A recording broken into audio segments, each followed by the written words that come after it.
warahmatullahi wabarakatuh. Jumpa lagi dengan Josgrad Nurseri. Pada video kali ini saya melakukan penanaman 18 varian anggur impor dengan menggunakan planter bag 100 liter.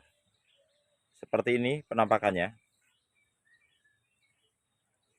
Dan ini belum kita naungi atap UV, masih kita biarkan. Kita lihat perkembangannya nanti. Jika nanti intensitas hujan cukup tinggi, yang kita tanam ini beragam varian dan ada beberapa varian pengalaman di saya kurang tahan terhadap gemburan hujan, tetap kita pasang atap UV. Karena kalau kita paksakan cenderung mubah. Jadi untuk sementara ini kita tidak menggunakan atap UV. Apakah menanam anggur tanpa naungan atap UV? Bisa. Pengalaman di saya 4 tahun yang lalu kebun ini tidak saya pasang atap UV. Tetapi karena intensitas hujan yang cukup tinggi dan cenderung tidak menentu, seringkali hujan turun, jadi perawatannya cukup melelahkan. Karena itulah kami pasang atap UV. Tetapi di tempat ini kita akan usahakan terbuka tanpa atap UV. Dengan sistem rambatan nanti kita buat trellis dengan masing-masing sekunder atau jarak antar pohon kita akan rebahkan menjadi sistem trellis dengan single cordon sepanjang 1,20 meter biar prosesnya lebih cepat. Kalau sekunder lebih panjang waktunya juga akan lebih lama lagi. Hal-hal apa saja yang perlu diperhatikan dalam menanam anggur di planter bag seperti yang saya lakukan di tempat ini? Kita mulai. Ini yang sudah kita tanam. Ini yang baru mau kita tanam. Jadi seperti ini. Ini menggunakan planter bag 100 liter dengan media tanam hanya tanah gembur, kompos daun anggur, dan arang atau abu sisa pembakaran dedaunan dan bambu. Jadi tidak kita sarankan untuk abu atau arang bekas bakaran plastik.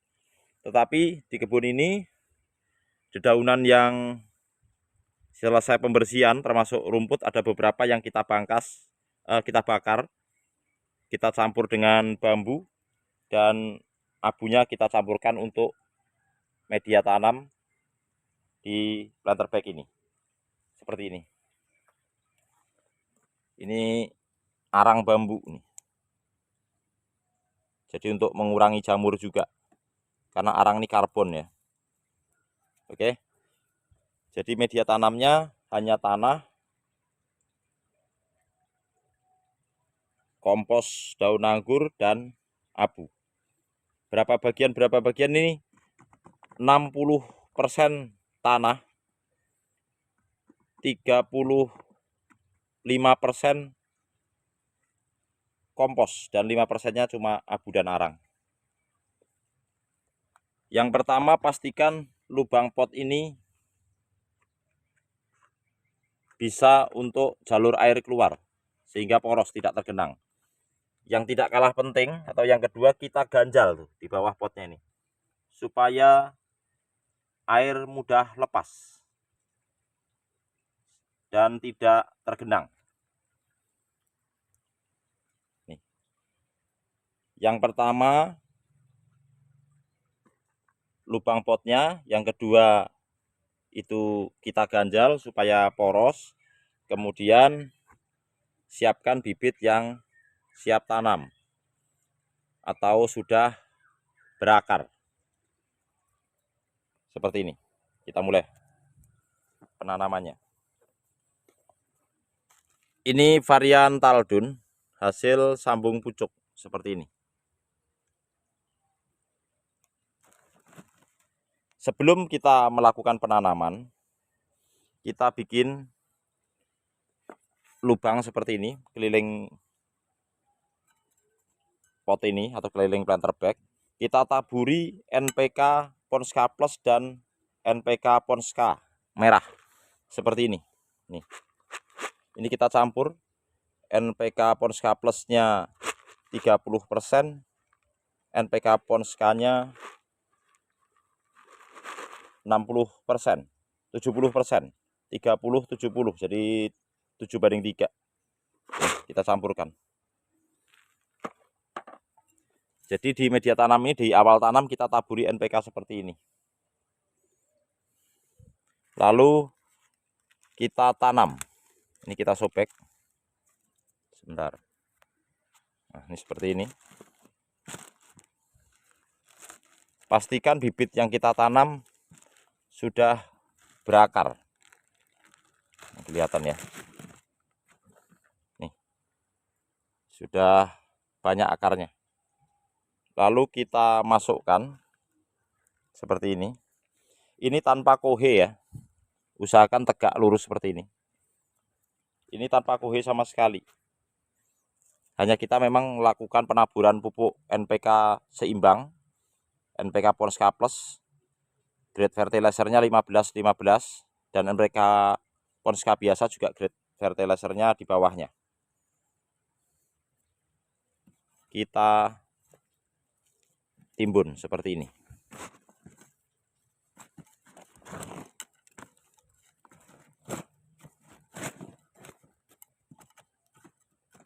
Lalu kita tekan ke bawah gini supaya tidak mudah roboh.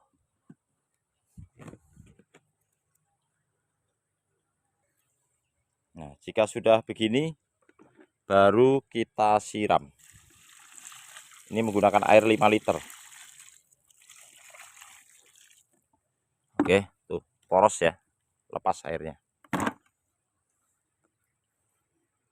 Jangan lupa dikasih ajir seperti ini, biar membantu tanaman untuk tumbuh ke atas. Nanti setelah 1,5 meter baru kita rebahkan ke rambatan sistem trellis. Sambil menunggu rambatan sistem trellis ini kita pasang.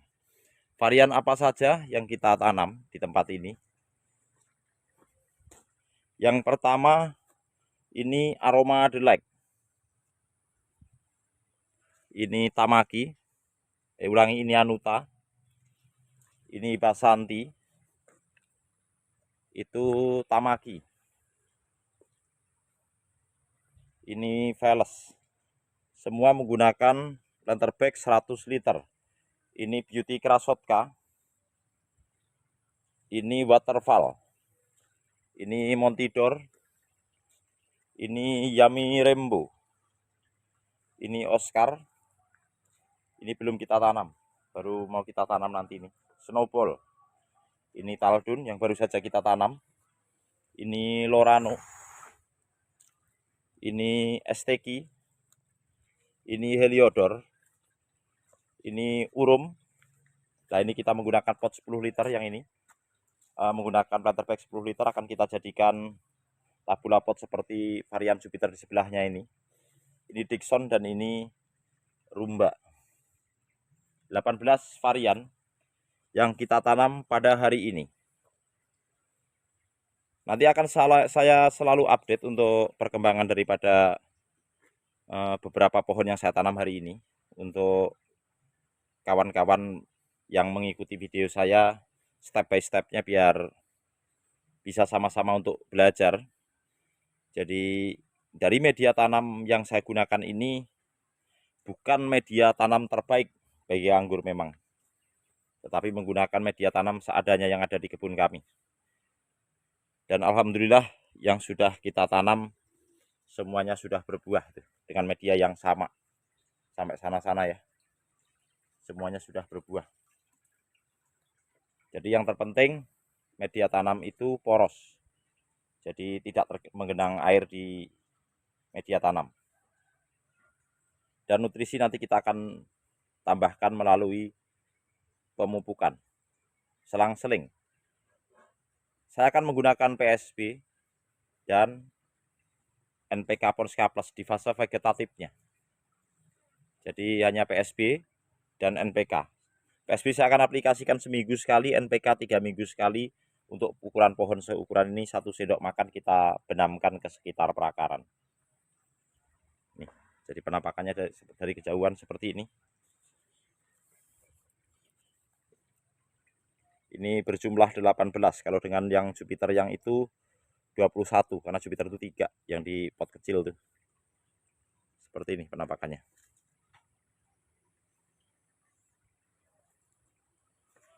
Seluruh varian yang saya tanam ini, 18 varian anggur impor ini, induknya saat ini sedang berbuah.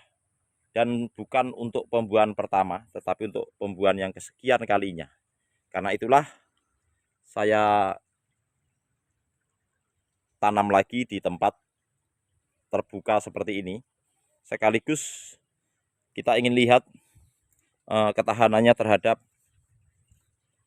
gemburan hujan. Meskipun kita tahu bahwa seluruh anggur impor secara morfologi endemik jamur dan tidak tahan terhadap gemburan hujan, paling tidak cenderung tahan. Meskipun tahan dalam hal ini bukan tidak kita apa-apain, tetap kita rutin aplikasi fungisida dan insektisida. Jika hujan terus-menerus seminggu sekali, jika intensitas hujan menurun 2 atau 3 minggu sekali.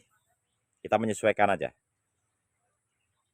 Tetap kalau di tempat terbuka perawatan fungi dan insek wajib kita aplikasikan secara rutin dengan interval.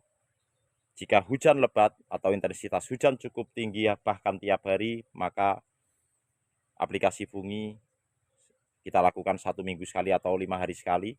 Jika mulai mereda, kita aplikasikan 2 atau 3 minggu sekali. Sekian dulu. Semoga video ini bermanfaat dan menginspirasi kawan-kawan semua. Jadi menanam anggur, di awal tanam kita berikan NPK itu aman, tidak ada masalah. Ini yang saya lakukan bukan hari ini saja.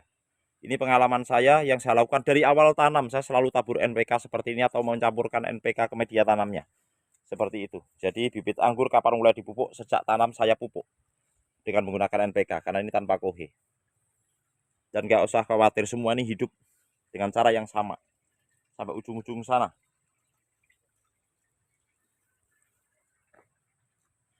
Sekian dulu. Semoga video ini bermanfaat dan menginspirasi. Terima kasih. Wassalamualaikum warahmatullahi wabarakatuh.